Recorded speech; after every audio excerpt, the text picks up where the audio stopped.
Predict, pick, and prevail in your fantasy football leagues with Nick Giacobbe and Nick Cap. From breakouts to busts, superstars to sleepers, these are the guys that will help you achieve fantasy glory. This is the PrimeTime Fantasy Podcast. Welcome, everybody, to Week 4. Welcome to the PrimeTime Fantasy Football Podcast. We give you our predictions, our picks, with the hopes that we help you prevail today in Week 4 and the rest of the 2024 fantasy football season. I'm your host, Nick Giacobbe, back for the live show. Joining me with Nick Cap, who held things down last week. Welcome, everybody. Welcome, Nick. Football Sunday. Are you going to the Jets game today? I am not going to the Jets Broncos. Oh, Nick did just tell me that he has a hard out at 9:30. So if questions do keep coming in after 9:30, I'll keep the show going and answer all of your questions. I was hoping Nick was going to his Jet game with his brother, who's a. He looks like he Broncos is, fan. but you know he does. So welcome to the show. It's another week of football. It's Week 4, another week full of injuries. Injuries that even popped up on the report as of Thursday and Friday. A lot of hamstrings, some good old hamstrings. So a lot of stuff to talk about, a lot of lineup decisions that need to be made for your lineups, a lot of probably tough flex decisions that need to be made, and that's what we are here for. We are here to answer all of your fantasy football questions from now until the time the show ends. Normally goes to about 9:30, but if questions keep rolling in, we'll definitely keep answering your questions. Nick does have the heart out today, but I will keep answering your questions. And then we're going to go game by game, talking about injuries in each game, giving our biggest kind of takeaway from each game, what we're kind of looking for in each game from a fantasy football perspective. So if this is your first time joining us, thank you so much. Make sure you hit that like button if you're watching on YouTube and smash that subscribe button if you're watching on YouTube so you're subscribed to our channel. If you're on Facebook, make sure you're dropping a like as well. Instagram, I'm not sure if you could drop likes, but if you're on Instagram, we appreciate you joining us. But unfortunately, it is going to be tough to get your questions over as we can't pop them up. Obviously, here we have our buddy Scott Green, we have Joe, and we have Stanley. So if you're on YouTube or Facebook, we can actually pop your questions up. Also, if you're on YouTube, you can kind of see the queue of questions, so you know kind of where you stand. Maybe you're 10 questions behind, and we're giving some long, insightful answers, so you have a couple minutes until we do get to your questions. So YouTube is the best place for you to watch, so you do get the most accurate information and the most accurate timing of when your question will be answered. While we don't have questions, we're going to jump over to our game-by-game preview, talk about injuries, and talk about what we're kind of expecting from each game from a fantasy football perspective. So without further ado, Nick, let's kind of get into the show. We're going to start off with our game-by-game previews since we don't have any questions in the queue. If you do have any questions, make sure to drop them in. We will prioritize your questions before actually going to our game-by-game preview. So, all right, for the New Orleans Saints, big injury here is that Chris Olave tweaked his hamstring on Friday. He is questionable. The report that we just got, I think that's about an hour ago, is that he's going to try to test it pregame, and I do believe he's going to play. I'll start with that injury, Nick, before I move on to any of the others in this game, but that's pretty big, and I don't see how he's going to play. Hamstring injuries are pretty tough. A.J. Brown tweaked his, I think, in a practice, and he's been out. This is his third game out, so I don't think Olave is going to play. If he does play, is he in your lineup? Like, I don't know. I'm kind of afraid he's going to be a decoy. I have him in one league. He's my dynasty league, and I'm pretty loaded at receiver in that league. So what do you think about this one? Because I'm concerned. So I do not like playing a player that has hamstring injuries. Usually if you're out there, it's lingering and you're playing through pain. I'm looking up real quick. I want to see what Olave stats are against Atlanta in his career, obviously in the division. He averages under 5 targets, 4 catches, 66 yards. So about 10 fantasy points, only 1 touchdown. In that span, looks like it was one big week that really got those numbers pumped up. But the stats really aren't great against that Atlanta defense to begin with. That secondary is pretty solid, especially adding Justin Simmons in this offseason. So I'm more than fine if you want to bench Olave. I feel like there are better options, but I know every team's dealing with injuries, it feels like, because a lot of superstars are hurt. A lot of early guys are hurt. So you might not have that luxury, but if you do, I'm willing to bench Olave in this matchup. So I actually just swapped in Deebo Samuel. So my receivers in this dynasty league here, Deebo Samuel's, Malik Neighbors, who I already started. Chris Godwin was in my flex. Tank Dell, who is banged up. Quentin Johnston, Chris Olave. So and I also have Keon Coleman as well, I should say. So right now I have Neighbors who started at my receiver position. I just put in Deebo, and then my flexes I have Chris Godwin and Jerome Ford. So that's what I'm kind of rolling with. Nice. At the moment. Great question here from Stanley, which actually ties into our game-by-game preview here. The only other notable injury, I would say, at least in this game, is that Alvin Kamara has a hip and a rib injury. I believe he's practiced both Thursday and Friday, so I think he is going to play. So I think he's going to start. Now the question, Nick, is he a start in your roster? And I usually go to Nick first as my analyst, but I'm gonna steal the take here first, because if you listen to our Friday episode, hope you did. If you didn't, we're still gonna give you some good information here. We do our all boom and all bust teams. Alvin Kamara is on my all bust team, and here's why. Going up against that Falcons defense that allows the third fewest points to running backs in 2024, a 14.1 average allowed. Obviously, they revamped the defense, trading for Matthew Judon, picking up Justin Simmons. They're a stingy defense. It's a divisional matchup as well. Kamara is also banged up with multiple injuries, as I just said. On top of that, the Falcons had held Saquon Barkley to 17.6 fantasy points in week 1. That is a low on the season for Saquon Barkley. That's a great number. If you got 70 points from Kamara today, I think you'd be pretty, thrilled. But Saquon, is the running back 1 on the season at the moment. So running back's a tough position to bench. I don't know if you can bench Kamara, but I would temper those expectations. Nick, what are your thoughts? I would still start him. I know Nick is a little more trepidatious against the Falcons. I don't know if I'm telling people to bench him, but I think I'm more so a temper expectation kind of guy. Yeah. I'm taking a look at his stats against the Falcons as well. Over his career, he averages 62 yards on the ground, averages about 34 yards in the air, so close to 100 total yards each game, 4 catches per game. Last few matchups the last 2 games have both been over 100 all-purpose yards, 7 targets in each of them. The problem is he has not really found the end zone against them. Surprisingly, in 13 matchups against the Falcons in his career with them in the division, only has 3 touchdowns for a guy that's kind of a touchdown machine. Wow, yeah, he does score a lot of touchdowns. So I'm willing to put him out there, but I agree with Nick. I do think that he probably gets like low double digits, somewhere between 10 and 12, which is not what he's been the first 3 weeks of the season. The first 3 weeks of the season, I believe he's averaging over 25 a game. So I don't think he's getting his average is 27.2, and he's the running back 2 on the year. I don't think you can bench him. When I put him on an all bust team, I'm telling you to either temper expectations for a star, like Jonathan Taylor's on my all bust team as well, and so is Garrett Wilson. I'm telling you to temper expectations. Sometimes me and Nick will describe it as a temper expectation situation. Other times it's a bust / bench him situation. If we get any Tyreek Hill questions, definitely send those Dolphins wide receiver questions over, because me and Nick have some very strong opinions on actually benching Tyreek Hill. I told you guys to bench Jamar Chase a couple weeks ago against the Chiefs, and I think he scored less than double-digit fantasy points. So it is a situation by situation basis, and it's also a roster by roster basis. And Stanley, I don't know if you can bench Kamara depending on your roster, but you probably can't bench the running back 2.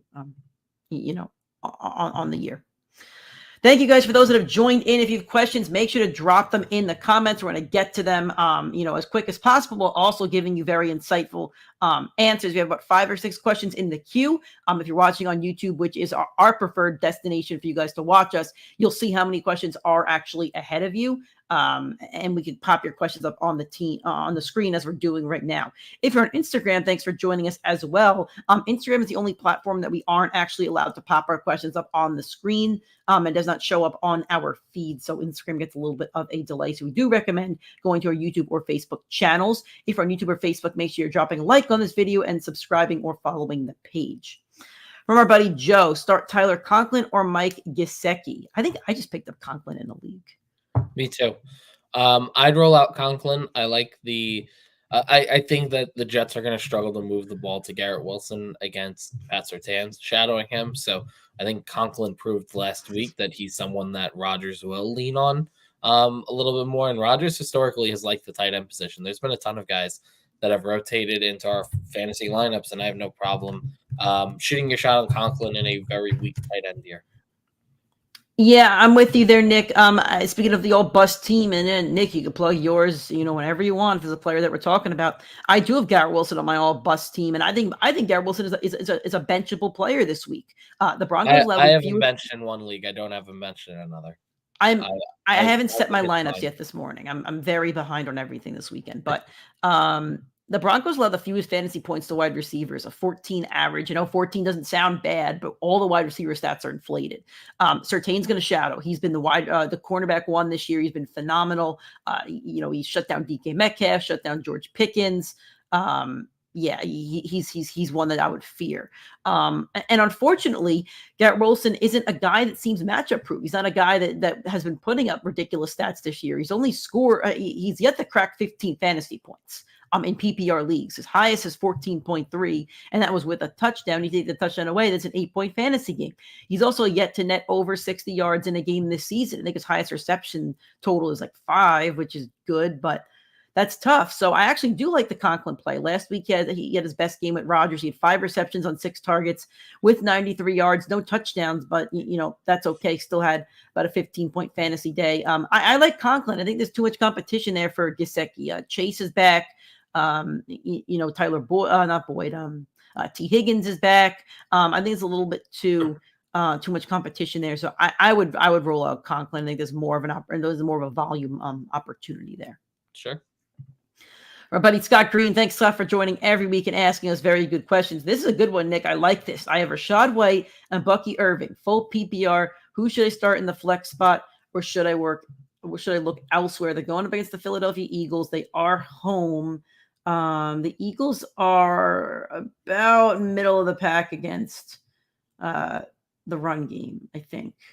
I'm looking right now, but yeah, they're roughly, they're about 15 or 16. So it's not a great matchup. It's not a bad matchup either.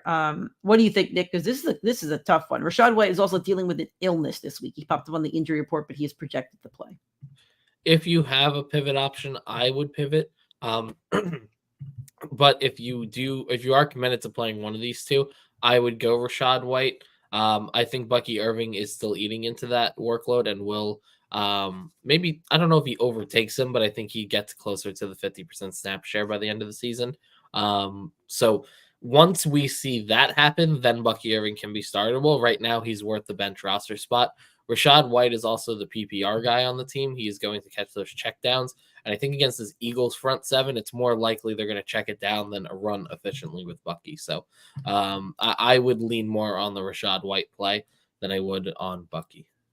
I'm with Nick on this one. I'm a Bucky Irving truther. I've been pounding that desk, for weeks for you guys to pick up Bucky Irving. He was on our inaugural segment on the Friday 2 weeks ago of a flex player owned in less than 30% of leagues that needs to be rostered. So I'm a Bucky Irving truther. However, I'm with Nick here in that I think at this very moment, Rachaad White is the better play. He is the back they're going to lean on. Bucky Irving does have a hamstring injury, and he's questionable, so he hasn't been ruled out, which is good. But I wouldn't roll out Bucky Irving today. If you do have other options, Scott, let us know. But if these are your two options just for this week, I would want Rachaad White, but rest of the season, I'd want Bucky Irving. All right, from Joe. Joe says, Debo playing. Unfortunately, I'm not a medical doctor. I don't mean to give that kind of response, but I have the same information that you do. The latest information, I think, from Schefter and all them is that he's planning / going to play. When the reporters read out the stats and say, Debo has blank amount of receptions and blank amount of yards on the season, set the return, it looks like he's going to return. And if he's on that field, I think he's in my fantasy lineups. What are your thoughts on that, though? Yeah, it sounds like he's playing, which to me is kind of a shock. Just because older player, hamstring, 10-point favorite. Like, why would you rush him out there if you don't need to? But on that same note, Deebo Samuel against the New England Patriots, absolutely. There is not enough athleticism or talent on that defense to stop him in motion. He'll definitely get used in the running game as they were using him. My only hesitation would be if the Niners go up early, he might get pulled from the game. So, Yeah.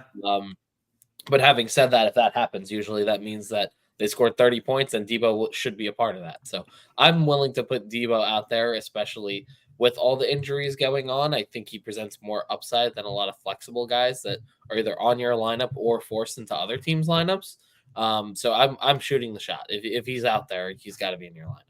The biggest, and again, we don't root for injuries, but the biggest benefit that Deebo Samuel has this year is that Christian McCaffrey is out, because once they traded for Christian McCaffrey, Deebo lost a lot of value. And as McCaffrey's out, Deebo's going to keep scoring more points. From John Caldwell, thanks again, John, for joining the show every week. Gross question, is Taysom Hill a play? I have Likely and Parkinson. Likely's getting a lot of targets. I think I'd rather play Likely. I think Likely's my favorite option. Yeah, I think I like that too. I would Likely's also feeding into 12 personnel and 11 personnel on snap share for Andrews, which is somewhere where he got a lot of utilization over the last couple of years. So I think Likely is trending towards being the top tight end on this team for the rest of the season, which sucks for me as a Mark Andrews owner. But it's just what the stats are saying. We'll see if it reverts. I'm sure at some point Andrews will have a big game and we all say, oh, we panicked for no reason. But I'm panicking now, and I think Likely has a much better play. So we've got about 8 questions in the queue, guys. Please be patient as we are answering all of these questions. We will get to all of your questions and give you insightful answers. I am jumping down to Scott Green's question only because it's in reference to the question we just answered, and we asked him if he had anybody else to play. So if there's a response, we want to get that out of the way. So again, this is the Bucky Irving question. He says he has Naylor, Pittman, and Cam Akers. I think I kind of would rather play the upside of Pittman, even though he hasn't really broken out yet this season. I just feel like he's too talented. You're out on him. You were out. You're muted, actually. So you're out of the show at the moment. I'm not putting Pittman up against that Steelers defense. There is no shot. I'm not worried about the secondary, though. That's a front 7 defense. I'm worried about Anthony Richardson completing 8 balls this game, and Pittman relies on high volume to be PPR. Yeah. But I'm worried about the Bucs running back situation. It's a committee situation. It's a tough situation. There's really not a good play here, Scott. I would say if you want, I would say your safer floor is probably Rachaad White. He should get some volume. I like the risk of Pittman only because he's still super duper talented. At some point, he has to have that breakout game, I think. And if not, then the Colts should be trading him to a team that are going to utilize his skills. And he's so young still at 26 or 27. Akers is a tougher play because I think Mixon is pushing to play. If Mixon's out there, then it's obviously not Akers. But if it's no Mixon, Cam Akers got 100% of the workload last week. The problem was the game script was terrible against the Vikings, and he still wound up with 10 fantasy points. So would you rather Akers over Rachaad White? I would go Akers over Rachaad White if Joe Mixon is ruled out. Okay. From Stanley, he says he has the Jets running back, Braylon Allen and Roschon Johnson. The rib injury for Kamara scares him, and it's a full PPR. I wouldn't play either of those guys over Kamara. Kamara's the running back 2 on the season. I know that he's banged up, and I know that he's on my all-bust team as well. But when I put a running back on my all-bust team, you need to have somebody that you could slot in there and play. And running back's such a thin position. Receivers, it's much easier for me to say, like I'll say it point blank. Me and Nick think that Tyreek Hill should be benched this week, like literally benched. And receiver is a deep position in 10 or 12-man leagues. Running back is not. These are not guys that you could play over Alvin Kamara, even though Kamara is banged up and even though we don't like the matchup. Totally agreed. Like the slate of guys, it'd be more of the Najee, J.K. Dobbins tier versus these guys, which is Roschon, I think, is a great stash. Obviously, I mentioned it on the Friday show. We both love these 2 running backs as stashes, so great guys on your bench. So do want to state that. But there's no rush to get them in the lineup. You need something else to happen. If you need the spot start from one of the 2, it's Braylon Allen because his snap share has been insane and trending insanely high since week 1, and his utilization per snap is very high. So if you're desperate, but there is no shot I'm putting either of these 2 in for Kamara. I like the spots start more of Roschon Johnson because I think he could actually overtake that role. But the Rams are just their defense is average against the run. So there was actually a report on Friday that the Bears might shut down DeAndre Swift in this game. Just not phenomenal out there. So, phenomenal. Nick's that would take be great. phenomenal. All right, from Z Smitty, I know you've been waiting a couple minutes for the question. Thanks for kind of hanging around here with us. All you guys that are waiting, there's about 10 questions in the queue. Thanks for waiting with us, and we'll keep giving you guys good responses. So we'll answer both of these. Going to start with the quarterback one. Let us know if it's PPR for the tight ends. I'm assuming it is. Jared Goff or Justin Fields this week? I don't know if I love either. All right, let me jump in. Let me jump in on this then. The Seahawks defense has posted really good stats, but the quarterbacks that they faced have helped make those stats look better. Jacoby Brissett, Bo Nix, and then last week they faced Skylar Thompson. Let me tell you the scores of the last two Seahawks-Lions games, and I'm 99% sure that Goff played in both of them. I know definitely last year. The scores of the last two games. The Seahawks won last year 48-45. That's 2022 was 48-45. Seahawks won. So Jared Goff put up 45 points. 2023, the Seahawks won 37-31. Goff put up 31 points. The Seahawks defense is out 3 starters on the D line, and I think a linebacker as well. Secondary still looks good, so it might be a rushing game for the Lions as well. But this should be a high scoring game. I do like Fields, and the Colts defense has not proven anything to me. However, the Steelers are only averaging 15 points per game or less than 15 points per game. I want to take the team that is projected to score a lot of points, not just in this game, but in the season. I believe before the season, the Lions are projected to score the most points in the NFL. Sam Laporte is healthy. He's going to be in the lineup. Amon-Ra St. Brown is there. I think Goff's your starter, even though Fields has the rushing upside. There's not enough points to go around in this game, and the Steelers are totally cool with winning this game 15-7. So I pulled up Goff's stats as well. Since becoming a Lion, this is kind of like horrible for your Seahawks defense, but really good for a Jared Goff play. He's averaging 350 yards and 3.5 touchdowns in each of those games. So he is literally against the Seahawks. You're saying against the Seahawks over the last seasons. He is decimating that secondary. So Nick, good shout out there. We're gonna get rid of Justin Fields and we're gonna roll out. No, listen, I love my Hawks, but listen, I'll be honest with you guys, and nobody's asked the David Montgomery question yet, but Montgomery should be smashing out all of your lineups. Oh, it is. Next. There we go. There is a Montgomery question. Wonderful. Okay. Next question. We got Cole Kmet or Dalton Schultz. I go Kmet. I like the upside. I like Kmet too. I do. So Kmet is going up against the Rams. Who I'm picking on this week. Caleb Williams is my all-boom quarterback. The Rams have actually led the 4th most fantasy points to tight ends on the season, an average of 12.1. I'm just pulling up Cole Kmet's game log. He had a big game last week. I think he did. And that was Caleb Williams' best game of the season so far. I know that Keenan Allen's coming back. So that's another, weapon that he's going to have. But let's look at these. Let's look at all these games here. Week 1, he only 1 target. That's fine. Week 2, though, he had 5 targets, 4 receptions. That's pretty good on a game that's still playing with a rookie quarterback. Last weekend, 11 targets on 10 receptions and a touchdown. Yeah, I would go with Kmet in a game that, like I said, the Rams are allowing the 4th most fantasy points to tight ends. The Rams are also allowing the 4th most fantasy points to quarterbacks. This is a favorable game for Caleb Williams and that Bears offense. Schultz is fine, but there's so many mouths to feed on that offense. I think he's truly touchdown or bust, and that's a really tough spot to be in for a tight end that's not a star tight end. Yeah. All right. From Dale Sullivan. Thanks for joining the show, Dale. Thanks for asking your question and waiting patiently for your question. Good morning, fam. For the flex, I need to pick one. Montgomery, Jerome Ford, Juwan Jennings, or George Pickens. If you're still in the chat here, let us know if it's PPR. I'm assuming it is, but that will affect our opinion. Hesitant on Montgomery because I'm starting Gibbs. I don't love that either, but the matchup is great. So, Nick, before you answer, I want to run some numbers for you. So I have Jerome Ford here on my all-boom team. He's facing the Raiders, who allow the 2nd most points, 2 running backs at 26.8. Against the Raiders, J.K. Dobbins scored 22.9. That was a high on the year. Derrick Henry scored 16.6, and Chuba Hubbard just scored 27.9, which was another high on the year for him. And Jerome Ford also has double-digit points in 2 out of 3 games. The Raiders are pretty banged up, Nick. I want to pull up the Raiders injuries here because I think the Browns could actually go up in this game. The Raiders are going to be without Devontae Adams with a hamstring.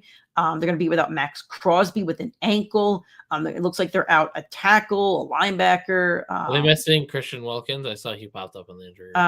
He's not out as of yet. Okay. So they're pretty banged up. So Ford's actually a pretty good play. Montgomery is a great play because the Seahawks are missing 3 of their starting defensive linemen and a linebacker. Although the Seahawks defense has been solid this year, they have not faced any real competition at running back. Not from the Broncos. Ramondre Stevenson, when they faced him, he had over 100 yards and a tutty. And the Dolphins last week game just doesn't exist due to injuries. But last year, the Seahawks will have the second most fantasy points to running backs. And I picked on the Seahawks defense every single week because they allowed a lot of points to running backs. I don't have the numbers here from the Lions game last year, the year before, but Nick, if you would like to pull them up, you can. I know that they've been gashed by the run. Nick can talk about Jawan Jennings if he wants. I'm immediately just going to tell you that Pickens is out of this conversation for me. Or is he? No, he's not. He's in this conversation. I like him against the Colts, actually. The Colts allowed third most points to receivers at 33.8. And wide receivers have had 17 plus games against the Colts this season, 3 of them. Pickens also has double-digit fantasy points in 2 out of 3 games. The only one he did not have 2 out of 3 against, the only one he didn't have double digits against was against Patrick Surtain. Jawan Jennings is out of this conversation for me because George Kittle and Debo are both coming back. So I'm between all 3. I'll let Nick talk first, but you actually have 3 really good matchups. So I like the question. It is PPR. Nick's muted, I think. Yeah, I'm looking at the stats. It's not as great for the running back position as it was for Goff on the ground. But the thing is, the last 3 games between these two teams since 2022 have all been super high scoring. I mean, 3 years ago, it was 51-29. 2 years ago, it was 48-45, and last year it was 37-31. So I don't know how you pivot off playing David Montgomery in a game that, as the floor has been 58 points. So for me, I know that you might be hesitant to play Monty and Gibbs. My thought in that process is you should guarantee 2 touchdowns from those guys, the combination of them, and get all the groundwork from them. So I actually like playing the 2 of them, and you hope they combine for over 40 fantasy points because that's what they're capable of any given Sunday. I do think playing Ford over Montgomery is fine.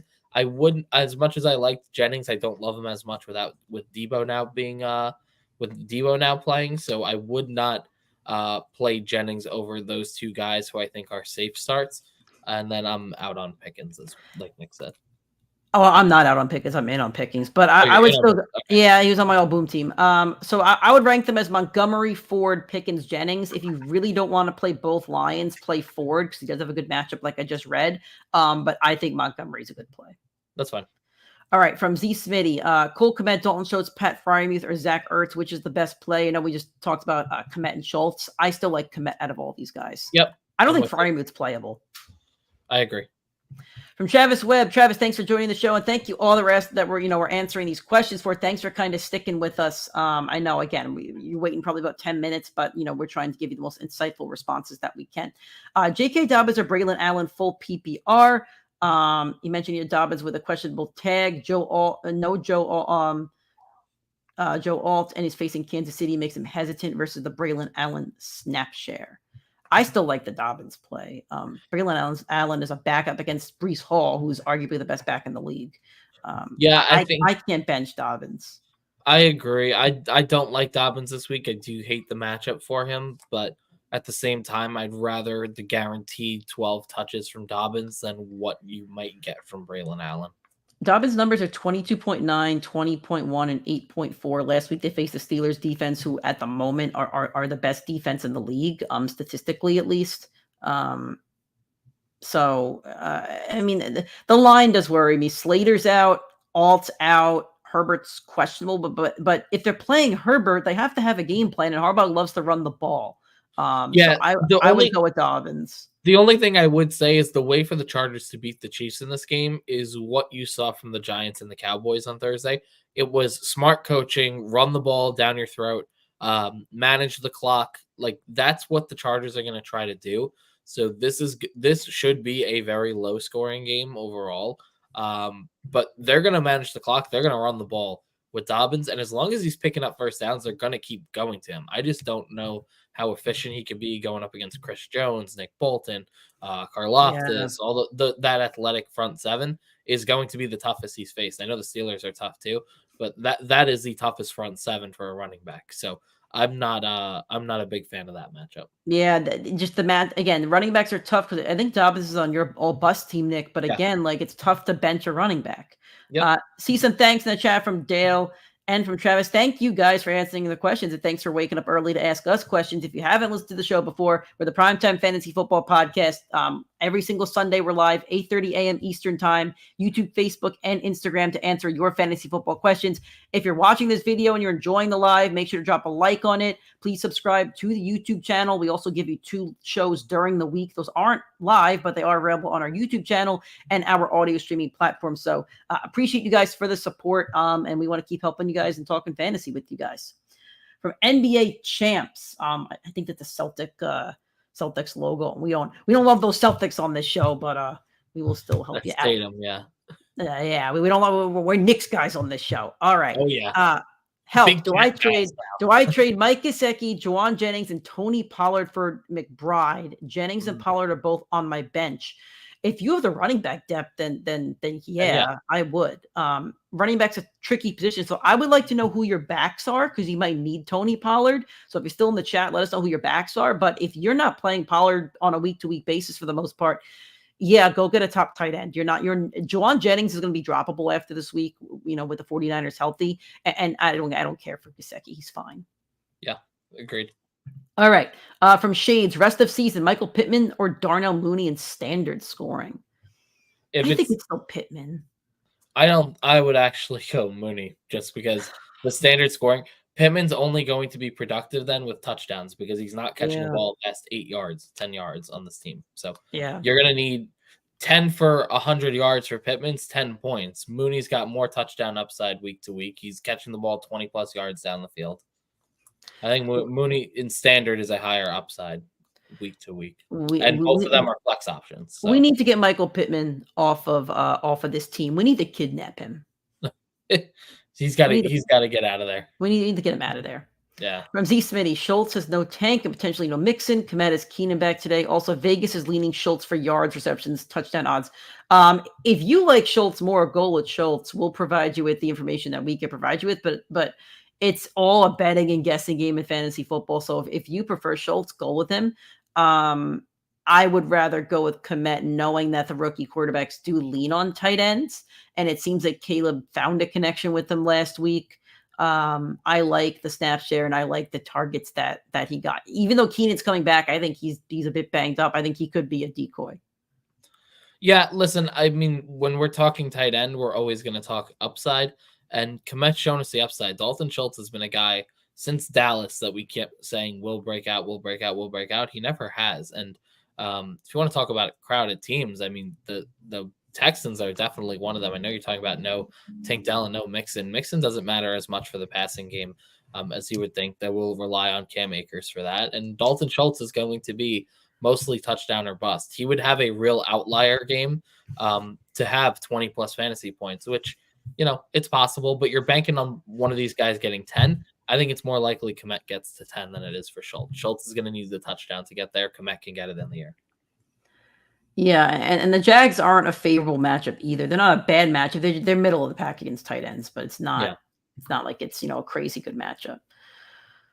All right, going down here from Jesus, we got Jaden Reed, DJ Moore, Zay Flowers, start 2 in PPR. So Jordan Love's back. Should be back at least. I'd be shocked if he doesn't play. Looks like he's going to play with a brace. I do want to state here that I have Zay Flowers on my all-bust team. The Bills have allowed the 5th fewest fantasy points to wide receivers in 2024, an average of 18.5. Zay Flowers is under 12 points in 2 out of 3 games, including week 1, which is a game that I told you to bust Zay Flowers in. And I said bench Zay Flowers. He scored under 10. The Bills allowed the 7th most points to running backs. The reason why I'm stating that is because I think this could be a big Derrick Henry game and a big Lamar Jackson game. I think I might bench Flowers here, Nick. I mean, DJ Moore seems to have a connection with Caleb as well. It is a good game for Caleb. The Rams have allowed the 4th most fantasy points 2 quarterbacks. And as for receivers, they've allowed the second most fantasy points to receivers, an average of 36.4. And Jaden Reed coming back with Jordan Love. All those Packers receivers get a big bump up, including Romeo Doubs, who needs to be added in all your leagues this morning before the waiver wires roll over. I think I might go here with Reed and Moore and just play the matchups because I don't like the Flowers one. The only thing that scares me about my take a little bit is that it could be a high-scoring game on Sunday Night Football tonight. Sure. For that reason, I do like the Flowers play. I will say the one area where teams have struggled against the Bills, and it's because they have not had enough talent, is in the middle of the field. Zay Flowers and Mark Andrews should get utilization there. So for both of those guys, that's where the Bills defense is susceptible with injuries at linebacker, losing Jordan Poyer, like that kind of stuff is going to affect the middle of the field, and no one has really tested them there. I would expect Harbaugh does that, and that should favor Flowers a little bit more. If I were to bench one, it would actually be Reed in the divisional matchup against the Vikings. I think that the Vikings defense has been a top 3 defense with that Brian Flores system, and Jordan Love could struggle there. First game back from an injury, not 100%. I do think they'll lean a little bit more on Jacobs. Nick mentioned Romeo Doubs. I love Romeo Doubs on the roster. Jordan Love loves him as his deep threat. And Reed can be very good. And obviously we saw it week 1 with him being the wide receiver 1 on the week. But I would rather the safety of DJ Moore against a very easy defense and Zay Flowers in one of the higher scoring games over taking the risk on Reed against the best of these 3 defenses. All right, from Joe, start Juwan Jennings or Braylon Allen. I like Allen for the touchdown upside. I like Jennings in this situation just because I think he's the guaranteed receiver 3. He will be the middle of the field threat with no George Kittle there. Kittle's in, I think. Is Kittle in? I think so. He was practicing this week. Still hurt. Okay, so even if Kittle's in, then maybe that opinion changes. But I think that this team, I think the Patriots are getting a beat down today, so I'm going to go with Jennings. Yeah, I don't see Kittle in the injury report, so I worry about Kittle being the 4th receiving option and the 5th option on offense when you throw in the running back as well. So I'm going to go Braylon Allen, who I think is more of a touchdown upside. I don't want to start either. I'd rather start somebody else. But if those are your options, those are your options. Yeah. From Zach, is Jaden Reed for Monty or Jaden Reed for Monty Dobbins a fair trade? What about Moss and Reed for Monty and Dell? So I'm not sure if Ford, I'm sorry. So is Jaden Reed for Monty, Ford, or Dobbins a fair trade? What about Moss and Reed for Monty and Dell? I would rather, if you could do the Moss and Reed for Monty and Dell, I like that trade for you if you're getting Monty and Dell back. I'm not a fan of that one. No. I think Moss has been really, really solid. And Jaden Reed, you're trading at what his season low is going to be. Yeah. I want to see 2 more games from Jordan Love before I rush to move Jaden Reed. I'm okay with Jaden Reed. I think Jaden Reed and Moss should combine for a better locked and loaded player than these 2 guys. Okay. I'm okay with Jaden Reed for Dobbins, though, because I think you're trading for a running back 1 on a team that's going to run the ball a lot. If Jaden Reed this week goes for 20 plus fantasy points, you can go call the Garrett Wilson owner and offer these 2 for him. You could call the DK Metcalf owner for that. I think there's more value that you can get than Monty and Tank. Sure, but I wouldn't make this trade before 1 p.m. today. 100%. I'm not pulling the trigger on a Jaden Reed trade. All right. From Deshaun, 12-man, half PPR. I have Devontae Smith out. Who do I start at the flex? Rashad White, Michael Wilson, Braylon Allen, or who is Sutton? Cortland Sutton. Okay. I'll go with Rashad White. Guaranteed, sort of guaranteed workload. I know Bucky Irving's breathing down his neck, but it's still Rashad White's job as far as I know. I don't see anything more guaranteed with the other 3 guys. Well, I like Michael Wilson up against the Washington defense on a short week. The Washington secondary has been the worst, if not the second worst in football to the wide receiver position. And like Nick mentioned, there's concerns about Rashad White getting lapped by Bucky Irving. Braylon Allen doesn't get enough of a snap share, and I don't want Cortland Sutton against the Jets secondary. So I think Michael Wilson on this list presents the most upside of any of them and has the easiest matchup. Okay. Next question here. Stanley says, can I trust Zamir White this Sunday? You can never trust Zamir White. You could start Zamir White, but you can't trust Zamir White. Well said. Good matchup for him, though. It is a good matchup. From KJ Frederick, what's up, guys? I'm going to need a bye week quarterback next week on Hurts. Should I drop either Juwan Jennings or Jorendo on Mason for the quarterback now to beat the next week's waiver? Fields, Carr, Walton, Dalton on waivers. Yeah, I would drop either 49er. I don't think either 49er needs to be rostered at this point. I'd wait the week. I don't think any of these guys are going to be in a rush to get picked up. Well, I mean, next week is going to start. It's going to start bye weeks plus possible. No, I'm saying you can wait till Tuesday's waiver wire. I would rather just pick up the quarterback now. I don't want Juwan Jennings on my roster. I'm not high on him at all unless Debo and Ayuk both go out with season-ending injuries today. I don't see his role on the team at that point. I think older Debo tweaks his hamstring. Juwan Jennings is a must-start next week. So I would not drop him. And if Jordan Mason gets hurt, you're going to want Correndo. He's going to be the number one waiver wire pickup if not. So I'd rather wait the week. I think I personally like having the backup quarterback. I mean, I'd rather own those two than you're taking one of these guys for 1 week, literally 1 week to replace Jalen Hurts. You are not benching Jalen Hurts any other week. I'm not doing that. I'm looking at the matchups here. I mean, these are tough matchups too. So Justin Fields is going to have the Cowboys. Derek Carr is going to have the Chiefs. I don't want to play or roster Deshaun Watson. He is facing the Commanders, though. And then Andy Dalton is going to have the Bears. Don't love any of them. I don't love any of them. So I'm actually with Nick here, but the one that I'd want the most is Deshaun Watson just to play the matchup. I don't want Fields. I'd want Fields knowing that Parsons and I think it's DeMarcus Lawrence were hurt in the game. But yeah. I mean, I'd wait. I don't think you need to rush. I'm with Nick now and waiting, knowing that none of them really have a good matchup. Yeah. Like one of them had a really good matchup. Like if Carr was facing the Commanders, I would say go scoop Carr because he's going to have a good game. Sure. All right. From Mark Folkman. Hey, guys, Jamison Williams or DJ Moore at half PPR. Was originally going DJ, but thinking maybe Jamison now that Keenan Allen is returning. Thanks. I like Jamison Williams play just because the over-under is so high in the Seahawks game. I think that's totally fair rationale. And Laporta's banged up. He's been the Laporta potty this year. Jamison Williams has actually kind of broken out. I would play Jamison Williams, and it sounds like you're in agreement. Yep. All right. I gotta scroll down to the next question. Stanley wrote, just picked up Cam Akers. Should I play Akers over B Robinson? I don't care if it's Brian Robinson or Bijan Robinson. I wouldn't play him over either Robinson. Yep, I agree with that. John Caldwell, pick one for flex, full PPR. Jaden Reed, Deontay Johnson, or Drake London. So Jaden Reed will have love today going up against the Vikings. Deontay Johnson will have the Bengals in that revenge game for Andy Dalton. And Drake London is going to have the Saints. I'm going Deontay. He is on the all boom team this week, so I'm pulling out the notes for you.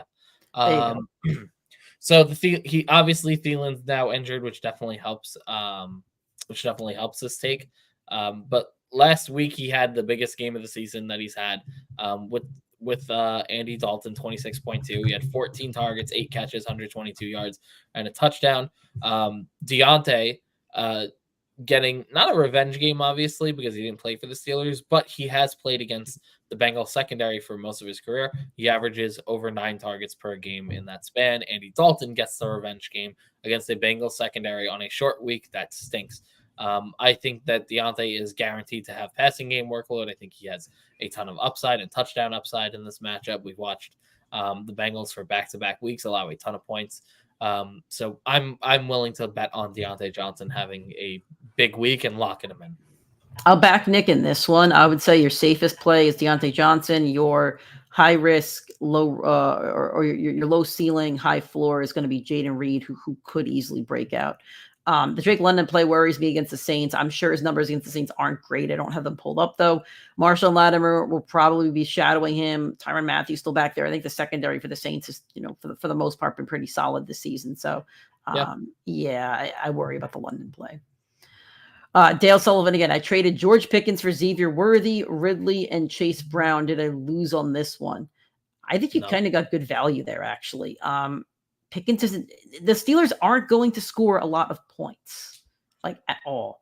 So although I worry about Worthy's role, although I worry about Ridley's quarterback and Chase Brown's the backup, I think you got some tough, some good pieces. If you needed the depth, I think you got the depth that you needed. It is half PPR. I like the deal. I think George Pickens is a flex play where you're going to bench him some weeks, you're going to start him some weeks. With all the injuries, I like that you added a lot of depth. And Worthy Ridley every single week is a good question to ask the show for who should be your spot start. So I think more than likely, I would guess if I took these three guys every single week, 2 out of 3 are going to lean Xavier Worthy and Calvin Ridley's way. So I think you did, as long as you make the right start sit decision between the two of them, I think you have a better week-to-week play than you will with George Pickens. All right. So thanks, guys, again for joining the show. Nick's going to be on the show for another 15 minutes. He does have a hard out at 9:30. If I still have questions and, still go through all the injuries, I'll still be live holding down the fort. But we'll keep answering your questions, both of us until Nick does leave that show. If you're a first-time viewer, thank you so much for joining in. We do this show 8:30 a.m. Eastern time, live on our YouTube, Facebook, and Instagram channels. The place we recommend to watch us is YouTube, as you can chat with each other. I saw some of you guys responding to each other's questions, and that's great. Love, love kind of building up a community there. You can see where you are in the queue of questions, and then we can actually pop your question up on screen. So we will answer your questions if you're over on YouTube or Instagram, but YouTube is the preferred place. If you're watching live, please drop a like on this video. We'd appreciate that. Subscribe to the YouTube channel if you're not subscribed already. You will get 2 other shows from us during the week that are pre-recorded the night before, that it's available on YouTube and all our audio streaming platforms if you do listen to your podcast on Apple Podcasts, Spotify, etc. We are available also on all social media channels. If you have questions during the week, you could reach us on Twitter, Instagram, Facebook, all that. All right. Next question we do have from Richard. I don't know how to pronounce that last name, so I'm not going to butcher it. Thanks for joining the show, though. Is Jahan Dotson startable tonight with A.J. Brown and Devontae Smith out? Would you start him over Keenan Allen? I think he's startable. I'm not sure if I'd start him over Keenan Allen, but I'd consider it, Nick. I'm a Keenan Allen owner in one league, coming off an injury. The Bears aren't scoring a lot of points, although this is a favorable matchup. I do want to repeat that. I've repeated it a lot, that Caleb Williams is a good play this week. He's on my all-boom team. The Rams allow the 4th most fantasy points to wide receivers. I'm sorry, the 4th most points to quarterbacks, the 2nd most points to wide receivers, and the 4th most fantasy points to tight ends. So the Rams defense has been very kind to fantasy football players. Yeah. I think makes good points there. I would lean Keenan Allen and the talent there. We have watched Dotson for 2 weeks just doing cardio out there, running a ton of routes and not getting the workload.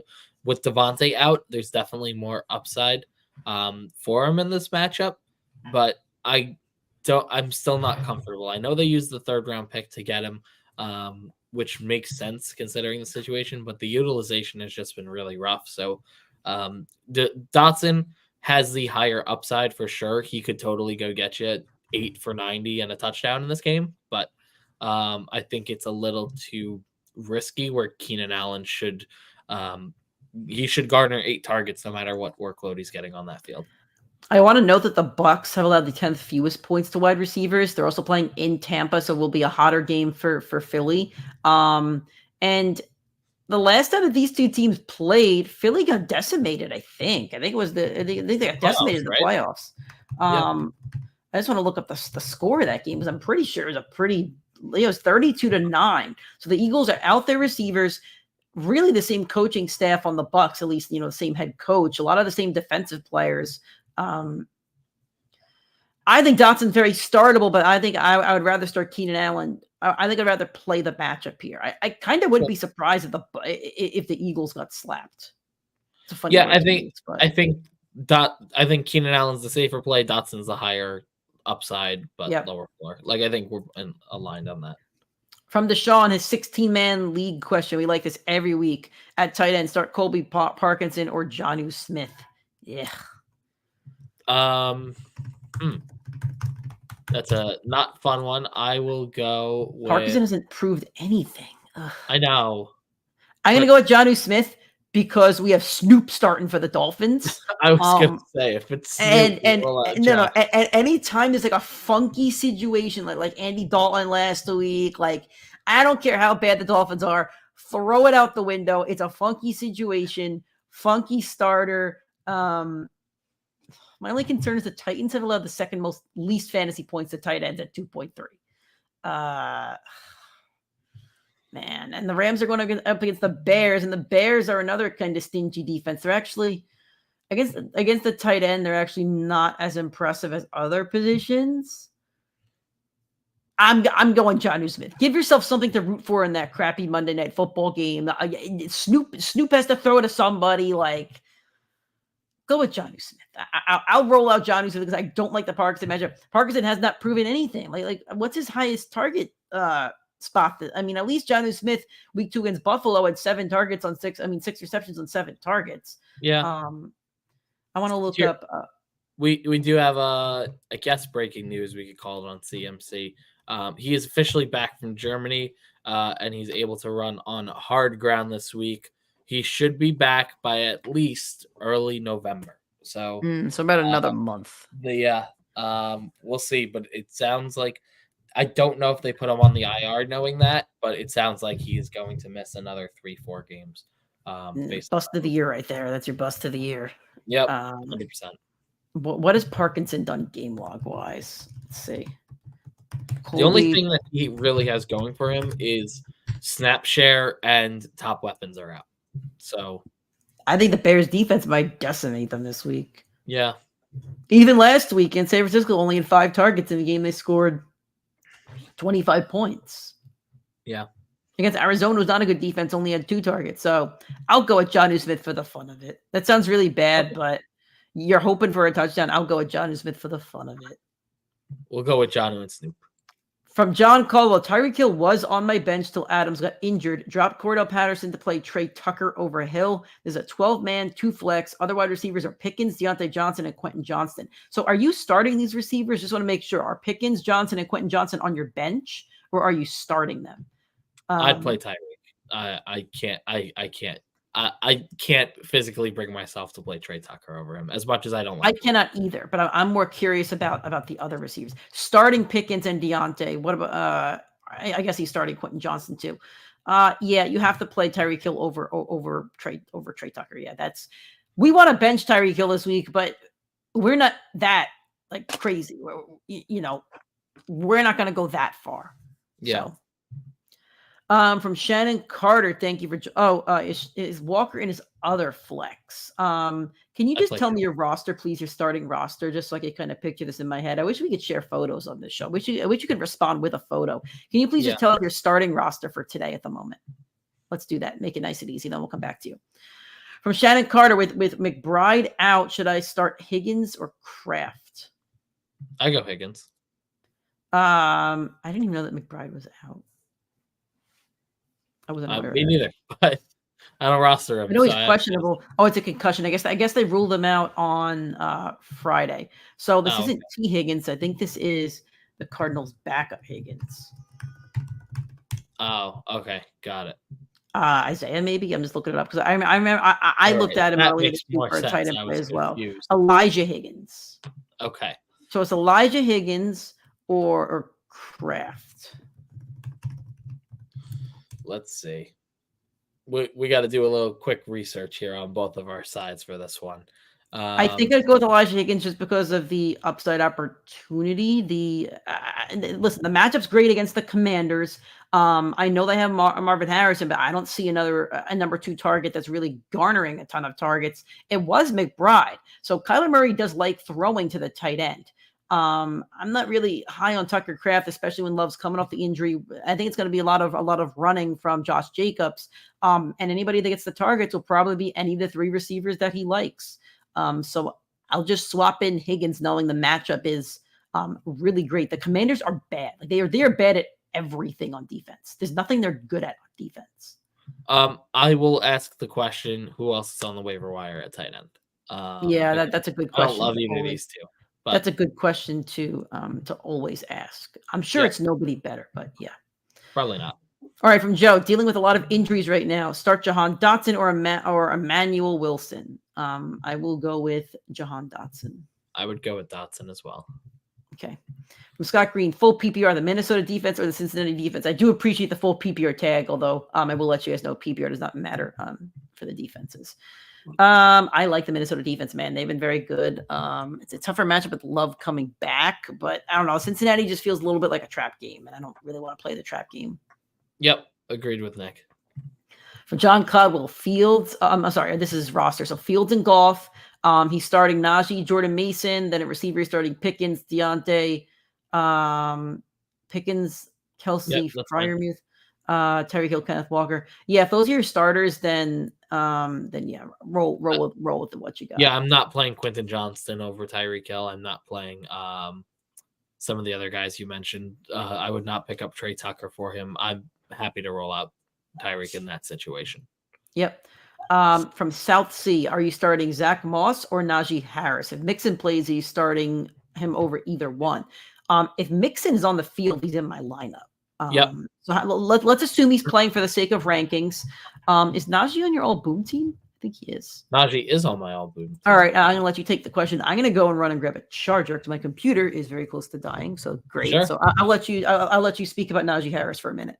Go for it. So Najee I do have on the all boom team. I do really like Zach Moss as well in this matchup, but I think Najee has been one of the biggest outliers in fantasy football from a production and a carries and a workload standpoint.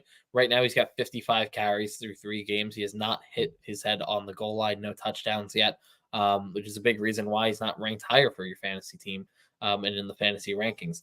Last week, we finally saw him get some PPR usage. He got 5 catches in the game, which is huge. And we know that the Steelers are a ground and pound team. So if he gets the PPR workload and he gets the guaranteed touches, that's the formula for a top 24 running back. And then the touchdowns are the difference between making it you a top 12 running back. DeAndre Swift, I have grilled him on the show all week. I will grill him a little bit more. Last week, 63 total rushing yards, DeAndre Swift and the rest of the Bears against the Colts. But if you look at the first 2 games against the Colts, they were averaging a total of 237 yards per game on the ground. So there is a ton of upside for Najee to decimate this team, especially with Jaylen Warren out. And if he finds his way into the end zone, he's going to have a top 10 week. He will get close to 20 touches. He will get some workload in the air, and a touchdown should be. He is one of the few flexible running backs this week that has a matchup where they can get you 100 yards and hit the goalpost 2 times. So I'm locking in Najee. This has been one of his best matchups as of this point of the year. I'm not going to fade Najee, but I will say I do like the other players over Najee. Mixon is locked and loaded. Then looking at Zach Moss, he has 2 games out of 3 with over 14 fantasy points. He had 20 last week against the Commanders in a good matchup. Another favorable matchup here against Carolina. The Panthers have allowed the 5th most fantasy points to running backs, an average of 25.5. I think you have 2 good matchups here with both Moss and Harris, but you do need to start Mixon if he does play. So you could take either one. I won't fault you for taking Najee Harris. Nick gave his take. Yeah. All right, Nick, you got time for one more question, or do you want to bounce out now? Yeah, we can do it. We'll okay. So Nick's gonna get 1 or 2 more questions, then Nick does have to leave, but I will. I'll hold the fort down. I'll keep holding the fort down and keep the show going. So, here we go. From Dale Sullivan, start 2, half PPR. Bucky Irving, Najee Harris, or King Henry. I think this is pretty easy. King Henry and Najee Harris. Nick just gave the take on Najee Harris. All right. From Jay, Juwan Jennings or DeAndre Hopkins. I'll start Hopkins because it's a good matchup. I think at least. Oh, Ramsey's over there though, so it's actually not a good matchup. Ramsey's gonna have to guard Ridley. There's no way they're gonna. Yeah, probably. I'll go with Hopkins just because I don't think there's a lot of competition over there for Hopkins. But the quarterback situation is just gross. Will Levis is in my bottom 5. He's just woof. Yeah, he's been rough. I agree with Nick. All right, from KJ Frederick, better full PPR tight end play: Noah Fant, Dalton Schultz, Isaiah Likely, or I don't even know Strange's first name. I know it's a gross list. Yeah, tight ends are always a gross list. I like Likely for the upside. I like that it looks like he's breaking out. These other guys, I just don't see any upside besides maybe a fluke touchdown, which does happen. I think Likely is the most upside. The safest floor is Strange based off the past few weeks. Okay. Trent, I don't want to butcher the last name, but thanks for joining, Trent. All right, gang. 0-3. Let's not make it 4. Half PPR flex. Brian Thomas, Khalil Shakir, or Jerome Ford. I like Ford here. I'll talk about my all boom team here. Jerome Ford is facing the Raiders, who allow the second most fantasy points to running backs, an average of 26.8. The running backs they face: J.K. Dobbins, 22.9. That's his season high. Henry, 16.6. And then Chuba Hubbard, 27.9, a season high as well. Jerome Ford is double digits in 2 out of 3 games. No Max Crosby today. And then on the offensive side of things, no Devontae Adams. I think the Browns defense is going to dominate this game. And I think the Browns dominate this game. I like the Jerome Ford play. Khalil Shakir is a real just boomer bust. And the Jags offense looks pitiful. Like Trevor Lawrence is not being talked about how bad he is. And we're not going to get into it now with Nick needing to go. But Trevor's been really, really bad. And that's a problem. So I will go with Jerome Ford. I would go Khalil Shakir, wide receiver, I believe 17 on the season. He's having a underrated year because he has not been a boom guy, but every single game's been over 10 and about, I think he's averaging 13 and a half, 14 points per game. He is the safest option of the 3. Having said that, I do think you have 3 very good depth pieces. If you are 0-3, you need to make a trade and go get some higher starters. These are 3 very solid depth pieces. I would try and package 2 of them together to get a better week-to-week start. If it's a dynasty or a keeper type format, I want to keep Brian Thomas. If not, Khalil Shakir is the one that I want. And go target whoever has Nick Chubb and get Ford out of there, like now. Yep.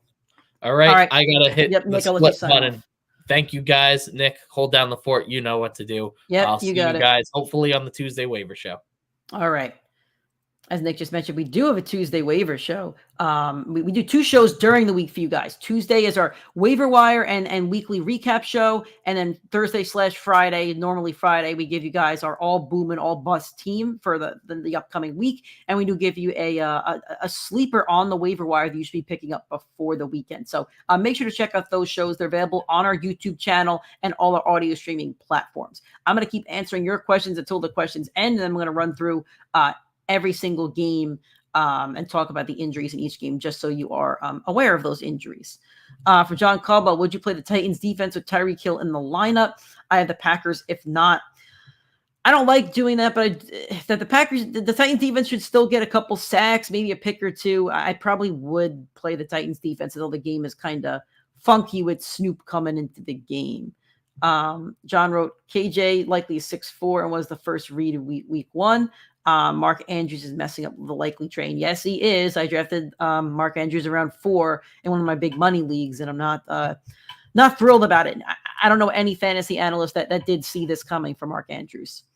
From Lucas Latch, pick 3, Ramondre Stevenson, J.K. Dobbins, Kenneth Walker, and Joe Mixon if he plays. Also, if Cam Akers if Mixon does not play. Is this PPR? I need to know if this is PPR. Let me run some numbers right here. I don't love Kenneth Walker this week, even though I do love my Seahawks and I do love the volume that he gets. But here's why I don't like Kenneth Walker this week. He's going up against the Lions defense that allows the fewest fantasy points to running backs in 2024. The average on that is only 8 fantasy points. They also allow the fewest fantasy points to running backs in 2023. The running backs they faced this year, Kyron Williams scored 14.4. That's a low on the season. He had a touchdown in that game. Take away that touchdown, he only has an 8-point performance. Rashad White scored 3.3 week 2. That's a low. James Conner scored 3.5. That was also a low. Kenneth Walker's coming off the injury. Might take him a little bit of some reps to get going. On top of that, when he faced the Lions last year, he only had 43 rushing yards against the Lions. Now, he did have 2 touchdowns, which did save his day, but he did not look good on the ground. He benefited from the red zone opportunities. Lastly, the Seahawks have one of, if not the worst offensive line in the NFL, and they're banged up. 2 of their starters are out on the offensive line. So I think this is going to be a total Geno Smith and throwing the ball kind of game. So I would bench Walker here. So if you have to pick 3, Mixon's in your lineup 100% if he plays. The Dobbins matchup does scare me a little bit. He's on Nick's all bust team, but I do like the guaranteed workload at least. And Ramondre Stevenson, I think you could load up. So Stevenson, Dobbins, and Walker actually do a really tough matchup. So I would bench Kenneth Walker just looking at the stats here. From Dale Sullivan, pick 3, PPR, Jamar Chase, Drake London, George Pickens, Darnell Mooney, or Jalen Waddle. I'll make this easy for myself. Waddle's out of there. You're definitely starting Chase. I'll start Pickens. I'll give you the Pickens numbers again. He was on my all-boom team. Colts allowed the 3rd most fantasy points. 2 wide receivers, a 33.8 average. 3 wide receivers have had 17-plus points against them this season. And George Pickens has double-digit fantasy points in 2 out of 3 games. The only game he does not have double digits was when he faced the Broncos and was shadowed by Patrick Surtain. So I like Chase. I like Pickens. Now we're looking at Drake London or Darnell Mooney. I'll play London because, he has more talent. He's the bigger receiver. Although the matchup's kind of tough against the Saints, I will play Drake London. All right, time to go game by game. And I will answer your questions as they're coming in. So if you do have questions, keep asking those questions. But for now, I will go game by game. I'll talk about each injury that's going to affect the games. And then I'll give you, and I'll tell you what we're kind of looking for in these games. So for the Bengals, good to go. Basically, no real injuries to worry about. For the Panthers, Deontay Johnson has a groin injury, is questionable, but I haven't seen anything that's going to deter me from playing Deontay Johnson. You're very welcome, Dale. Thanks for joining the show. Thank you for asking so many questions today. And a quick thank you for those of you that don't have any more questions. If you do, bounce out, but if not, keep listening to me talk fantasy football. We do the show every week, 8:30 a.m. Eastern time, Facebook, YouTube, and Instagram. We go live for at least an hour, usually more, depending on how many questions we get in. We'll answer all of your fantasy football questions and give you guys really thoughtful and insightful and long responses. If you're watching live and you're enjoying the show, make sure to drop a like on Facebook or YouTube. Really appreciate that. If you're watching live, again, on Facebook or YouTube, make sure you're subscribed to the channel on YouTube. Hit that bell icon so you get notifications every time we go live or drop another video. If you're on Facebook, make sure you're following the page. We're also available on Instagram and Twitter to answer all of your questions during the week. From Joe Phelan, I don't know how to pronounce your last name. Sorry about that. You're more than welcome to put phonetics in the chat, and I'll correct myself. All right.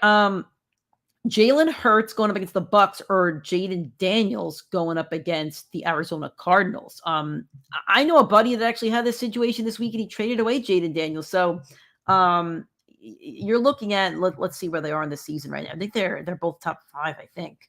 Jaden Daniels is quarterback 2 on the season. He's averaging 23.2 fantasy points. Jalen Hurts is quarterback 8 on the season, averaging 18.4 fantasy points. He's going up against the Tampa Bay Bucs. That's a tough matchup for him, and I'm going to tell you why. I'm going to read off the stats here from the wild card game.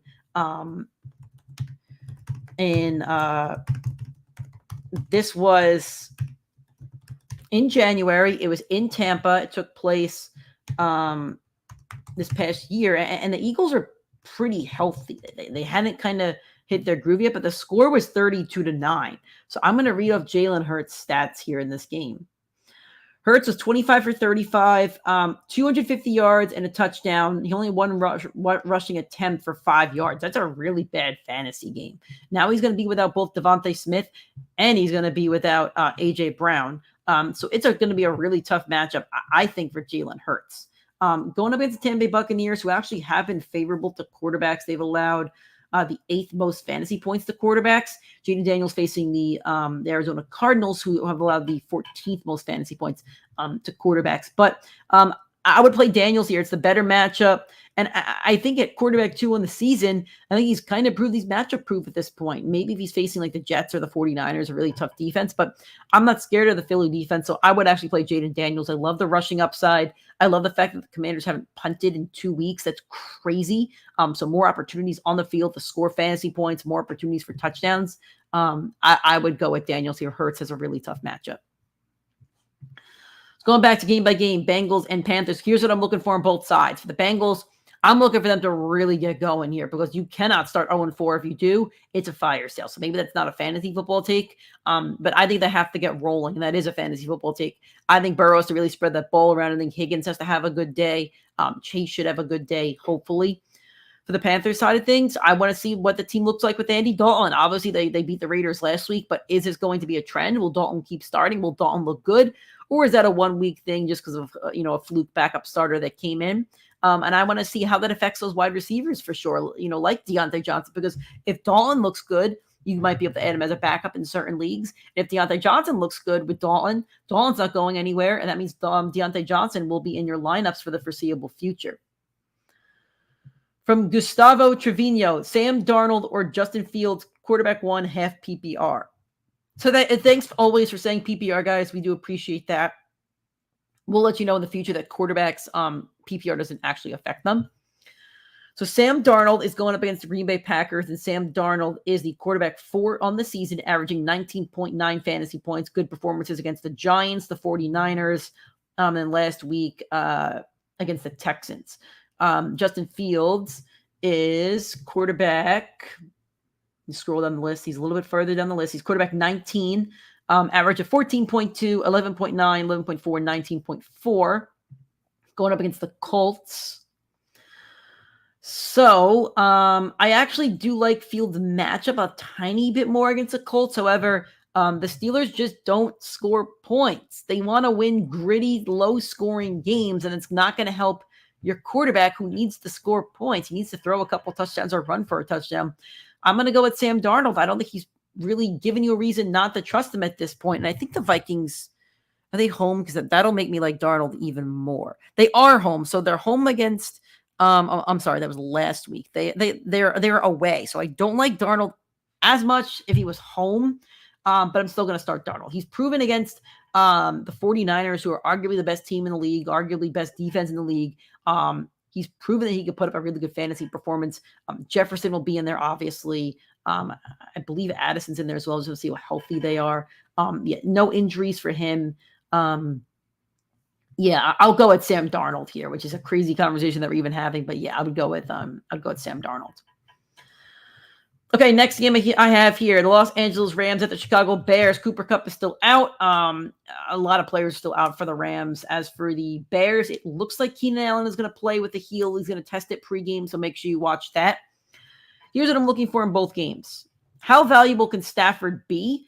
Or how good is the Bears defense? Because Stafford I have on my all-bust team. Nobody's asked a question about Stafford, but I have Stafford as a bad play this week. Bears are allowing the third fewest points to quarterbacks, an average of only 10 points. They have faced Will Levis, who scored 8.7. That's a low. CJ Stroud, who scored 14.3. That's and then our Anthony Richardson, who scored 7.1. That's also a low. Stafford is under 15 fantasy points in 2 out of 3 games. The only game he scored over 15 fantasy points was week 1 when he had both Puka Nacua and Cooper Kupp against the Lions defense, who allows a good chunk of points to both the quarterback and wide receiver position. What I'm looking for on the Bears side of things, will Caleb Williams keep things rolling? He had 19 fantasy points last week, his best game yet. Has a good matchup against the Rams. The Rams allow the 3rd most fantasy points to quarterbacks, a 21.4 average. They allow the 4th most fantasy points to quarterbacks in 2023, so their defense is historically not good against quarterbacks. The 3 quarterbacks they faced this season, Jared Goff had 12.4 fantasy points. Kyler Murray had 28.5 fantasy points. That's a high on the season. And Brock Purdy had 25.8. That's a high on the season. Keenan Allen's also coming back. So that's it's another body for Caleb Williams to use. So I think Caleb Williams is very playable this week. I'm going to play him over Geno Smith. Caleb's on my all boom team. I'm sticking with that one. So that's kind of what I'm looking for in this game from the Chicago Bears. From Joe, flex 1 non-PPR, Cam Akers, Zamir White, or Bucky Irving. If Cam Akers is the starter and Joe Mixon is out, I'm 100% starting Cam Akers. If Akers is out, if Mixon is out, I'm going to start Zamir White. I think it's the highest opportunity for a touchdown. I don't like playing against that Cleveland Browns defense, but Bucky Irving is still the backup. As much as I like Bucky Irving, as much as I think he should be rostered in 100% of leagues, he is still the backup. And if Mixon plays, Akers is the backup as well. Vikings at the Packers. Injuries here. Jordan Love with a knee injury is questionable, but I believe he is returning. At least that's what it states. It states that he's going to play with the brace, so he is good to go. What I'm looking for in this game,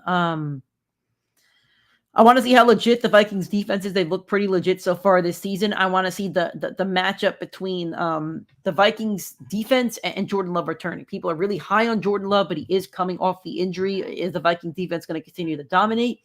Or is Jordan Love really going to find these receivers and give us some clarity on what receiver he prefers between Christian Watson, Romeo Doubs, and Jaden Reed? What I will say, though, is that Romeo Doubs should be owned in all leagues before the games kick off today. I think he's a good pickup. Keep asking those questions, by the way, guys. I'll keep answering your questions as I'm going game by game, and then I will log off. Next up for the Jacksonville Jaguars against the Houston Texans, Evan Ingram is out with a hamstring. Gabe Davis is questionable with a shoulder. I think he's going to play. Tank Dell is out with a chest injury. Joe Mixon is out with an ankle, but it does look like he's going to play. On the Jags side of things, I'm just looking to see if Trevor Lawrence is going to turn it around at some point. His stats have actually been worse than Daniel Jones in his career. The Jaguars haven't won a game since we sat down for Thanksgiving dinner. That's last November. That's really not far off. That's almost a year that they haven't won a football game, and Trevor has looked terrible. So I want to see when or if he turns it around. The Texans are coming off a pretty bad loss, so this actually might be a pretty pro-Texans game, but I'm just looking to see when Trevor turns it around and how that's going to affect guys like Brian Thomas, who you drafted as a deeper sleeper. As for the Texans, I guess kind of what I'm looking for here is the running back situation. If Mixon plays, how healthy is he and how well does he play? And then if Cam Akers plays and Mixon doesn't, how good does Akers look, and does that become a running back by committee situation?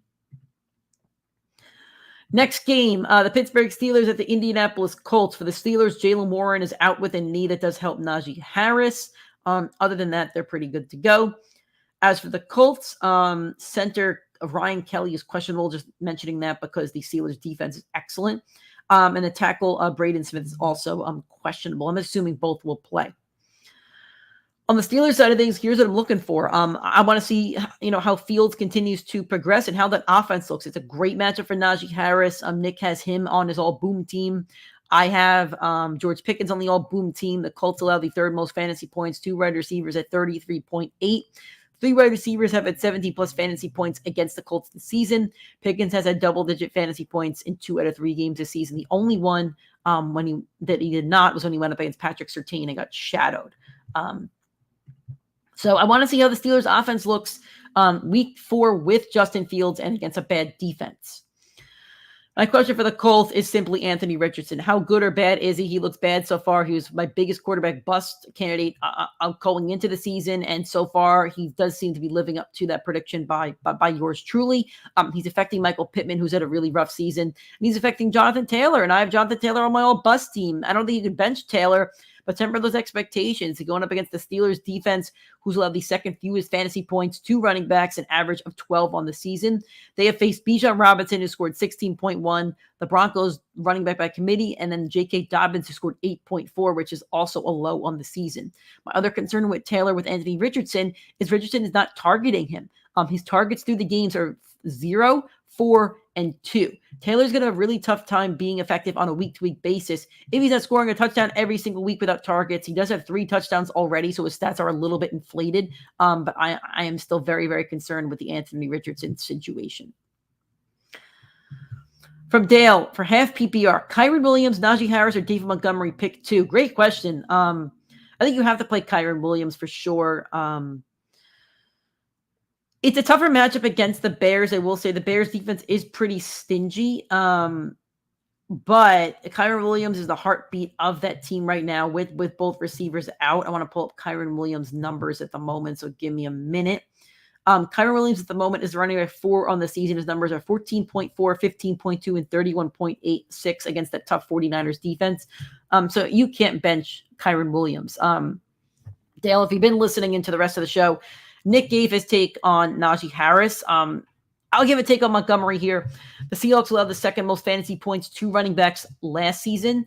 They allowed over 100 yards and a touchdown to Ramondre Stevenson week 2. Antonio Gibson also had 60 yards on the ground, so almost 200 yards combined for the Patriots backs on the ground. And that's the best back that Seahawks defense has faced this season. The Seahawks are also out 3 starting defensive linemen and a linebacker. So I think it's going to be a total rushing game for the Lions on Monday night. I would play David Montgomery over Najee Harris, but Najee does have a good matchup. The reason why I like Montgomery is because I think more points will be scored in that Seahawks Lions game. From Richard, I don't know how to pronounce your last name. Sorry about that. Zay Flowers or Ramondre Stevenson in a PPR league. Ramondre does have a tough matchup. Ramondre does have a tough matchup. I don't like Zay's matchup either. But I will play Zay because I think the 49ers might just wall up the Patriots. I think it could be like a 30-plus point blowout. I don't like Zay this week. He is on my all-bust team. But I think Zay has a better game script, so I'll play Zay.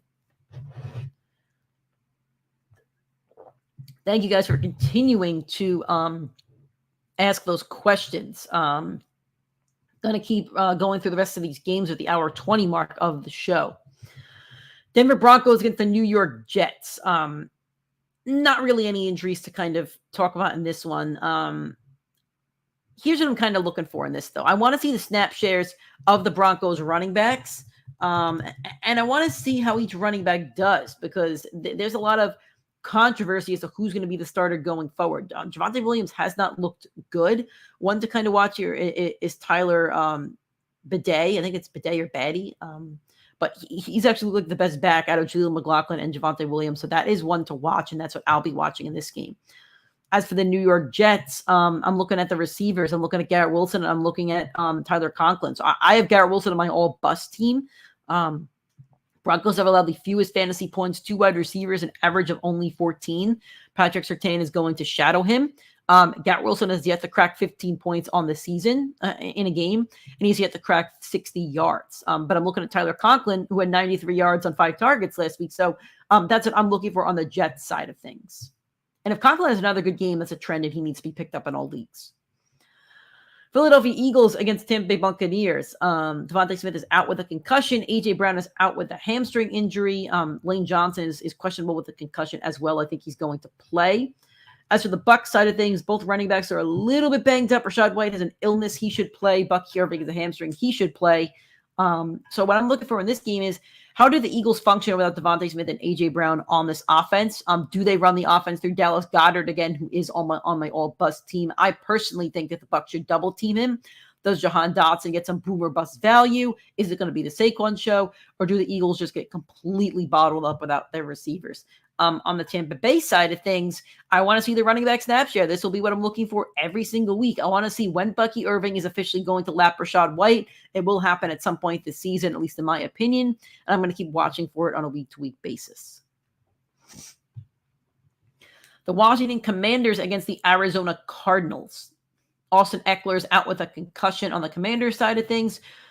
For the Cardinals, Trey McBride is out with a concussion. That is not good for McBride owners, because he's been very, very effective. For this game, I am still looking to see how Jaden Daniels passes the ball, because that will affect the running backs. That will affect Terry McLaurin, who is pretty high on. So I want to see how he spreads the ball out and how many passes he actually throws, and how good he looks when it comes to airing out the ball. As for the Cardinals side of things, I think we kind of know a lot about the Cardinals at this point. So I guess what I'm looking for is to see how Elijah Higgins does replacing Trey McBride, and if who is at second receiving option if McBride is out. It could be Michael Wilson, could be Elijah Higgins. That's what I'm kind of looking for. All right, the New England Patriots against the San Francisco 49ers. There's a couple players banged up here for the Patriots, but nobody that's super duper fantasy relevant. For the 49ers side of things, Trent Williams is going to test his illness and toe. I think the toe is the bigger issue there. And then Deebo Samuel with the calf injury is questionable, but looks like he's going to play. For the Patriots side of things, they have competed in a couple games this season, but got walloped by the Jets. So I want to see how they match up against the 49ers. The 49ers could absolutely destroy them today. I think it's very possible, but let's see how they compete. And if they are down a lot of points, let's see, who emerges. Will a receiver kind of emerge? Will Ramondre Stevenson still be effective? Because if the Patriots start getting blown out in games and Ramondre Stevenson starts to be ineffective, that will affect how much confidence I have in Stevenson on a week-to-week basis. As for the 49ers, they are basically fully healthy. I'm just curious about the snap shares on the receiving side of things. I'm curious as to who gets more targets. Ayuk and Deebo and Kittle in there as well. I want to see how healthy Deebo and Kittle are. Are they coming back a week too early? I don't know, but that's what I want to see from that game. Kansas City Chiefs against the Los Angeles Chargers. The Chiefs look good to go, but the Chargers do not. Joey Bosa's out with a hip. Derwin James is suspended, which is ridiculous. Herbert has an ankle injury and questionable. Joe Alt is out with a knee injury. Rashawn Slater's out with a pec injury. Yikes, yikes, yikes, yikes, yikes. Big question for me for the Chiefs. I think they just signed Kareem Hunt, I believe. I wonder if he's active, though. Is Kareem Hunt playing week 4? Do a quick Google search. I'm not seeing. Yeah, it does look like Kareem Hunt's going to play. So my biggest question for the Chiefs this week is there a running back by committee? Who looks good? Who gets the most snap shares? Who gets the targets? I want to see what the Chiefs running back situation is. And I also want to see if Kelsey gets going at some point. For the Chargers, I want to see how J.K. Dobbins does when the game script is completely against him. Same with Herbert. The tackles are out. The defense is decimated. I think the Chiefs could easily win this game by 15 plus fantasy points, and I want to see how that affects the skill position players for the Chiefs. The Cleveland Browns against the Las Vegas Raiders. For the Browns, David Njoku popped up with the ankle injury. I believe it was Friday. He's out. Jack Conklin is also out as well. The right tackle, Jarek Wills, is out with a knee. So Conklin and Wills are both out with knee injuries. So that line is actually kind of decimated. And as for the Raiders, Devontae Adams is out with a hamstring injury. Max Crosby's out with an ankle injury. So for the Brown side of things, I just want to see what Watson does with the receivers. This is going to be an every week question. How playable is Cooper? Is Jerry Jeudy even worth rostering? I need to see if Watson's able to get anything going. And as for the Raiders, with Adams out, do we continue to see Brock Bowers step up? Will somebody else step up? The entire offense has question marks all around it. The running back situation is a mess with, Zamir White and Alexander Madison. So that's what I'm looking for on the Raiders side of things. All right, from Dale again. I joined 2 quarterback superflex leagues by accident. Oof. I was only able to draft Russ and handcuff Fields, thank God. Did not get a second quarterback, drafted well wide receiver and running back in half PPR. I'm assuming it's a trade. Would you trade Tyreek, Olave, or King Henry for a quarterback, and which quarterback would you target? I'll be honest with you. I'm not in any superflex leagues. I'm not sure if Nick is either. I want to be in one, but unfortunately, just don't have anybody that wants to do one. So I would need to see your entire roster, but my answer is yes, you need to get another quarterback on your team. I'm assuming the waiver wire doesn't have any. I would need to see if you're more weak at receiver or running back. I would need to know your entire roster to help you answer this question. So you could drop your roster in the comments. If it's 2 comments, that's okay. I'll get to it.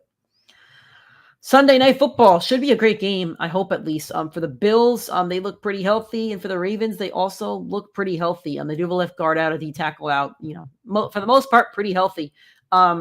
What I'm looking for in this game is, again, what are the snap shares on the Bills wide receivers? Does Allen have a favorite receiver, or is he just going to keep spreading the ball around?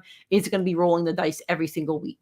For the Baltimore Ravens, how does Mark Andrews do? Because if we go 4 weeks of bust with Mark Andrews, and honestly, he sort of becomes droppable if you take the name out of it. So I need to see exactly what happens with Mark Andrews tonight. All right, John wrote, good move, Dale. Maybe look at Huntley. Could keep the job if he plays well. Pro Bowl the year Lamar got injured. From Evan Gittleman, Jameson Williams or Michael Wilson. Matchups are polar opposites. Commanders D is terrible, and Seattle's really tough. Not so fast on the Seahawks defense. I love my Seahawks. I really do. But the Seahawks defensive stats are inflated. Okay. The Seahawks have faced bad opponents so far. The Denver Broncos, the New England Patriots, and the Skylar Thompson-led Dolphins. I do like the Seattle defense. However, they are missing 3 starters on the D-line on Monday night and a linebacker. On top of that, these are the scores of the last 2 games they faced the Detroit Lions. Last year, Seahawks won 37-31. The Lions scored 31 points. 2022, the Seahawks won 48-45. Lions scored 45 points. Nick, my co-host Nick, read the stats earlier when he was on the show. Jared Goff against the Seahawks averages, when he's a Lion, averages 350 yards and 3 touchdowns. I like the Jameson Williams play over the Michael Wilson play. I think there's more guaranteed workload with Jameson Williams, and I think there's a higher scoring opportunity. All right, Dale, get your roster in, and I'll answer that question. I have 2 more games to talk about for Monday Night Football. The Tennessee Titans against the Miami Dolphins. On the Titans side of things, I mean, I think my question mark for both of these teams actually is the quarterback. So the Titans have Will Levis, who is arguably, I don't think it's arguably, has been the bottom 5 quarterback this year, maybe bottom 3. And the Dolphins are starting Snoop Huntley, at least until Tua gets back. So my question is, what's the quarterback situation and how is this going to affect the receivers on both teams? Obviously, on the Titans, you have Calvin Ridley and DeAndre Hopkins.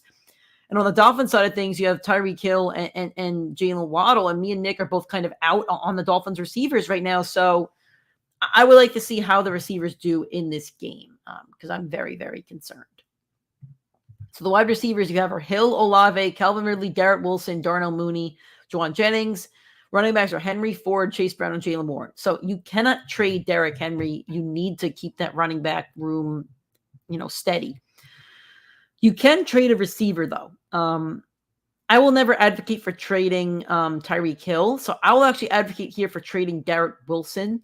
But his value is really low, so maybe not. See what you could get for Olave or Wilson, but their values are really low right now. So is Hill. But I would trade a receiver to get yourself a stud quarterback in knowing it's a super flex league. From Jim Jam, Tyler Lockett, Michael Wilson, Trey Tucker, Tutu Atwell, Jahan Dotson, Xavier Legette, or Bucky Irving in 0.5 PPR. I'll give you a couple options here. Jahan Dotson is all boom, low, or he's a boomer bust. He's a low floor, high ceiling. If you want to roll with Jahan Dotson, I will not fault you for that one because they have to throw the ball to somebody. But I want to raise you with Tyler Lockett here, and here's why. Seahawks versus Lions 2023. So last year, Seahawks beat the Dolphins 37-31, and it was the Tyler Lockett show. These are Lockett's numbers here.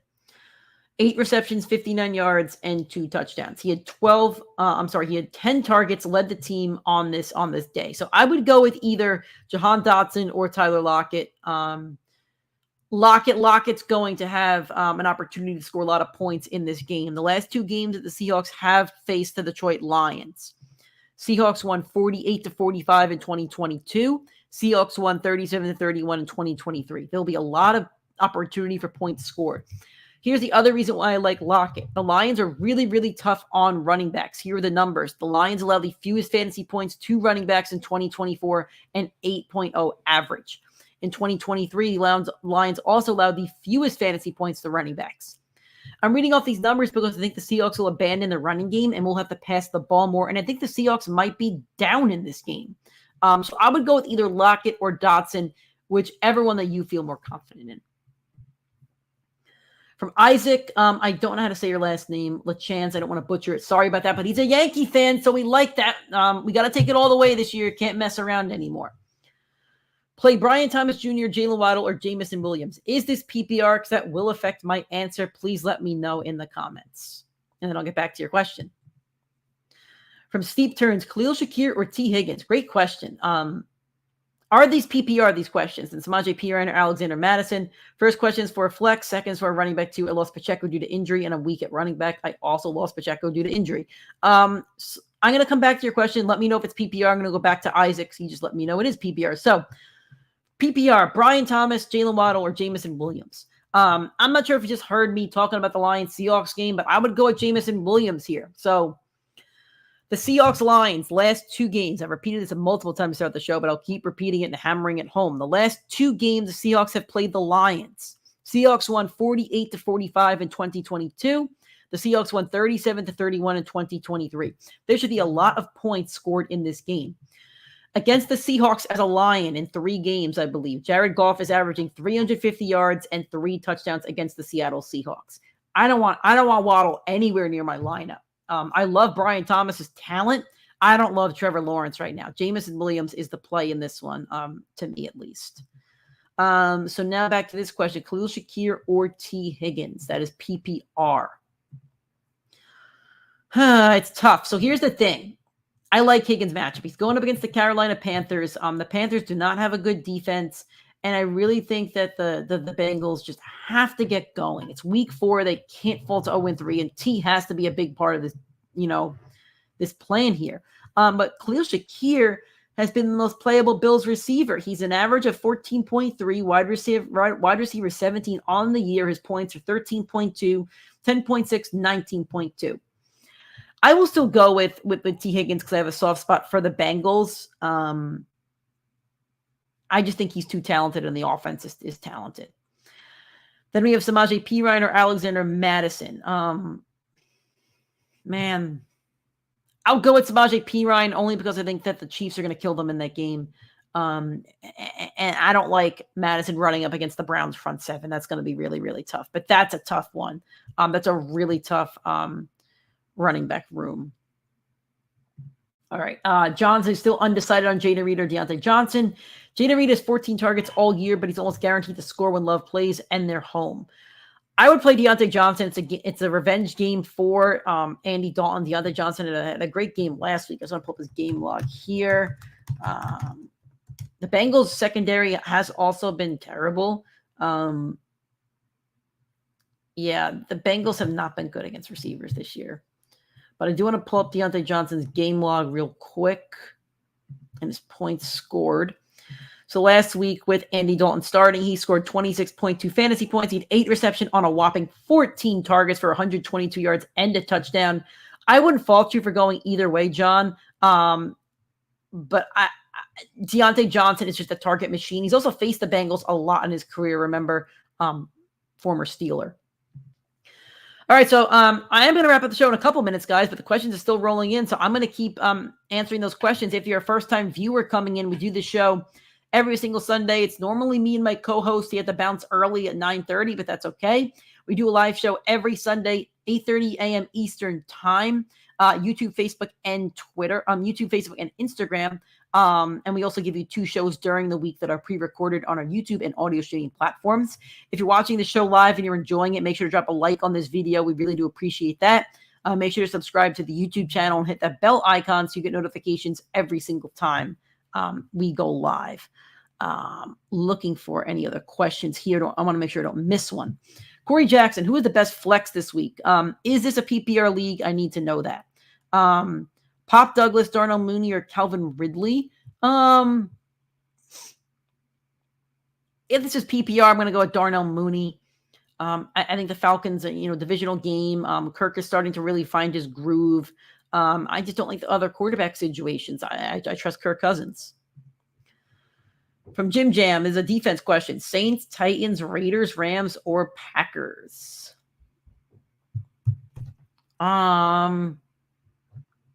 Man,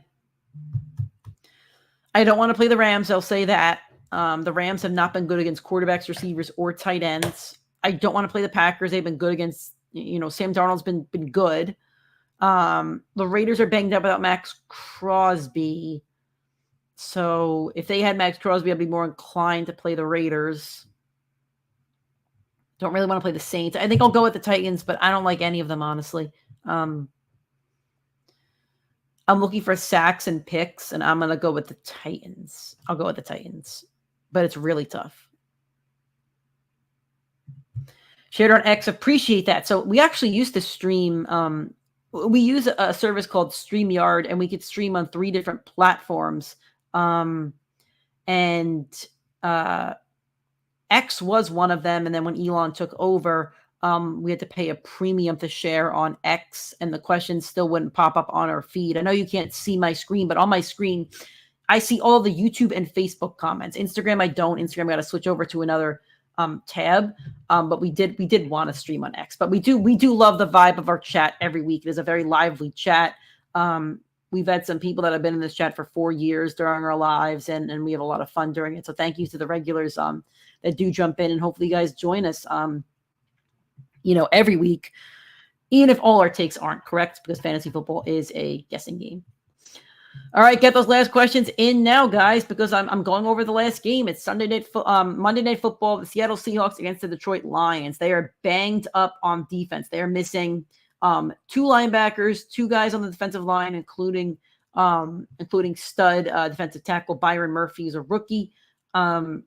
As for the Lions, they are missing their center, Frank Ragnow. He's out with a pec injury, but that kind of offsets with the Seahawks defensive line.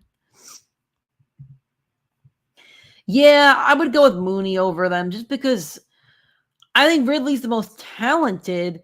But unfortunately, Will Levis has been a bottom 5 quarterback this year. I don't want to trust Mario Douglas against the 49ers. That quarterback situation isn't better either.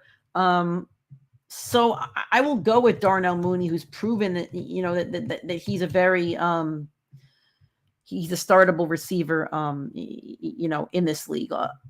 I know his fantasy production hasn't been great. He does have over double-digit fantasy points in his last 2 games, and his targets are pretty good. He had 7 targets week 2 and 8 targets in week 3. Did have a touchdown in week 2, and so Kirk is targeting him. I think Marshall and Lattimore might follow Drake London, so that might open up more opportunities for Darnell Mooney. So I will go with Mooney. From Dale, flex question, FPPR, Xavier Worthy, Michael Pittman, Demarcus Robinson, Keon Coleman, or Chase Brown? Let me do a little bit of research here on Keon Coleman. I want to see his snap share or snap percent. Let me go to my, give me 1 second. I will say this. I don't want to play Demarcus Robinson. I don't really want to play Chase Brown because he just doesn't seem like the starter at the moment. Keon Coleman's a tough one right now because he's not getting targets. Yeah, I think I'd go with Pittman or Worthy. I will actually take the shot on Worthy if you're okay with taking a low risk. I mean, a high risk, high reward player. He's either going to get you 3 points, he's going to get you 30. And I'll take the shot on Xavier Worthy here. Jim Jam, I have more options, but they're all really low owned on Yahoo. Not that ownership doesn't matter as much. Atlanta and Denver are also options. No, I don't like those options. Is the Bucs defense available? I know I'm crazy, but the Bucs ripped the Eagles apart in the wild card game, and there's no receivers. I'm just trying to think of defense that might be on your waivers. Maybe the Bears. Those are the waiver targets I would probably look at if you wanted to go off of your options. But yeah, it's tough. When does Mason Rudolph take Will Levis' job? I don't know if Mason Rudolph is any better. They really need to trade for a quarterback, and I think they should go attack Russell Wilson. If Russ is going to start for the Steelers, I think Russ on this Titans team, who have a good defense, by the way. All Russ has to do is dump it off to Tony Pollard and get the ball to his receivers, which he did last year in Denver. Russ was at one point last year 27 touchdowns to like 4 picks. With 2,000 yards. Yeah, I think I kind of would go the Bucs over the Packers. The Eagles don't scare me with their receivers out. It's crazy to say that Sam Darnold scares me, but he looked good. He looked good against San Francisco 49ers. I have to give him his flowers. So, yeah, if none of those guys are available, I'm going to pull up your defensive question again. I really wish Mason Crosby was playing because that defensive line would really attack the Browns' offensive line. So I really wish he was playing. I'm just going to look at the lowest over-under because that's going to help you. Give me 1 second here. The Saints over-under is 41. The Titans is probably the lowest one. I think I'm going to stick with the Titans. 36. Raiders is 36 as well. Rams is 40 and Packers is 43. I'm cool with either the Raiders or the Titans. I'll give a slight nudge to the Titans and hope that you get a pick and a couple sacks. Can the Bucs contain Saquon? I mean, they've always had a good linebacker core in front seven. Could they? Maybe, but if you're the Bucs defensive coordinator, your goal should be to load up 8 in the box. I'm not really scared of those Eagles receivers, beating them this week. Watson is very doo-doo. He's very, very bad. I've said before on this show and to other people, there needs to be a very, very well done 30 for 30 on Deshaun Watson. Because before the scandals and the injury, he was a top 5 quarterback in the league. And I know he came back off the scandals and the injury, but where did the talent go? It's not there. And he's on a team with a great defense and great run game, and the talent's not there. All right, Seahawks, Lions. Here's what I'm looking for in this game. I'm looking for Jackson Smith-Njigba and to see what he does, and to see if he's the wide receiver 2 or the wide receiver 3. I have JSN on my all boom team. The Lions allow the third most fantasy points to wide receivers, 35.9 allowed on average. Cooper Kupp had 32 and Godwin had 24.7, both against the Lions. They allow the third most fantasy points to the slot wide receiver position. JSN plays 75% of his snaps in the slot. In 2023, when the Lions faced the Seahawks, JSN was 5 for 34 on 6 targets. Not a bad game, but again, he was only 2 games into his NFL career. The Seahawks have posted over 37 points against the Lions in back-to-back performances over the last 2 years. Geno has also thrown for over 300 yards in both of those games. So Geno knows how to exploit this defense. On the Lions side of things, I want to see if the Laporta party gets going. I have Laporta in 2 leagues, and he's been terrible. He's been downright terrible. And the Seahawks are a team that he should be able to get going against. But so far this year, Laporta is 8.5, 3.3, and 5.6.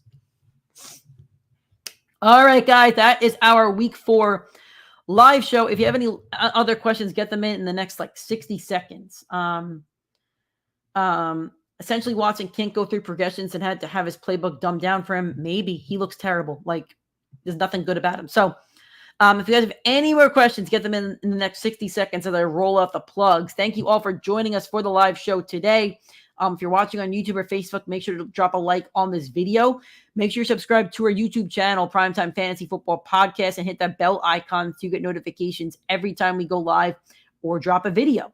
We are live every Sunday, 8:30 a.m. Eastern Time on our YouTube, Facebook, and Instagram. We drop 2 shows a week on Tuesdays and Fridays. Our Tuesday show is our waiver wire / weekly recap. And then our Friday show is our all boom and all bust teams for the following week. Plus, we give you guys 2 players that we think need to be added to your rosters before kickoff. The 2 players that we gave you for this week that I encourage all of you to add are Romeo Doubs, and Roshan Johnson. All right, we got a question. Let's jump to that question. Half PPR needs 2 wide receivers, 2 running back, 1 flex. Justin Jefferson is in, so that's 1 receiver. Okay, so we have Jefferson, James Cook, Kyron Williams, Chuba, Juwan Johnson, Zay Flowers, JSN, Christian Kirk, Michael Pittman, and Trey Tucker. Jefferson is in. I like playing Jackson Smith-Njigba. If you weren't here about a minute ago when I talked about JSN, the Lions allow the third most fantasy points to wide receivers, 35.9 average. Cooper Kupp at 32 fantasy points week 1. Godwin at 24.7, both against the Lions. The Lions allow the third most fantasy points to the slot position. JSN plays 75% of his snaps in the slot. In the last 2 games against the Lions, 2023, 2022, Geno Smith is over 300 yards. The Seahawks also scored over 31 fantasy points in both of those games. In one of those games, JSN had 5 receptions for 34 yards on 6 targets. That was only his 2nd game in the NFL. So I like your 2 receivers to be Justin Jefferson and Zay Flowers. For your running backs, I like Kyron Williams has to be locked in. James Cook has to be locked in. And then we're looking at a flex of Chuba Hubbard, Zay Flowers, Pittman, Tucker. I'm between Zay Flowers and Chuba Hubbard. I want to look at Cincy's rush defense. I will take the shot on Chuba Hubbard because the Bengals haven't been great against the run. I will give the love to Chuba Hubbard. It is half PPR, and I think he has a chance of getting in the end zone. So again, you guys will get 3 shows from us. Our live show, which is Sundays, 8:30 a.m. Eastern Time. Then our 2 shows during the week available on our YouTube channel and all audio streaming platforms. To make space for Roshan, would you drop Steele? No, because I need to see what the Chiefs do with Steele today. But I would monitor that situation. We're also available on all social media platforms. Our Instagram is Primetime Fantasy Football Podcast. Twitter is PrimeTimeFFPod. And the Facebook is Primetime Fantasy Football Podcast. If you have any other questions today or during the week, hit us up on any of our social media platforms and we will respond to you. So thank you guys again for listening. Thank you for all the questions. We've got an hour 45 today. That's a wonderful show. I think some new viewers. So thank you guys for joining. Hopefully we're correct in our takes and hopefully you'll give us the confidence and join us next week and the rest of the season. Until then, best of luck in week 4. Enjoy your football this week and we'll talk to you guys next week.